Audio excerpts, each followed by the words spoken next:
ఏంది అంత కోపంగా చూస్తున్నావు? రోజు నిన్నే తాగుతా కదా, ఇవాళ ఒక్క రోజు మీ చెల్లైన లైట్ బీర్ ని తాగుతానే ప్లీజే. నేనుండగా దాన్ని తాగుతా అంటావా? నీకెంత ధైర్యం రా? అరే ప్లీజే, మీ ఇద్దరు ఒక్కింటోలే గానే అర్థం చేసుకోవే. ఇంతవరకు దాన్ని తాగలేదే, ఇది ఒకటేసారి తాగుతానే ప్లీజే. సరే ఇన్నిసార్లు అడుగుతున్నావు గనక ఓకే అన్న ఓకే అన్న అని దాని దగ్గరనే ఉన్నావు అనుకో, నీకు వలుగుతుంది రే. సరేనే.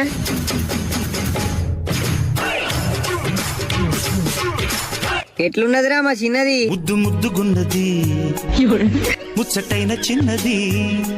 ఆహా అవునా చిన్నానా? మరి ఆ కుర్రోడు తాగితే నీకేమనిపించిందే? జోరు జోరుగున్నది కుర్రవాడి సంగతి. ఏమైంది రో? ఏమో ఆలోచిస్తాను. మరీ లేతగుంది బాడి, భవిస్తుందన కబాడి. ఇష్టమైన ఒత్తిడి ఇంపుగానే ఉంటది, వచ్చాక సందేహమేమో. అరే అరే దానికి ముద్దిత్తవేంద్ర? అరే నన్ను మోసం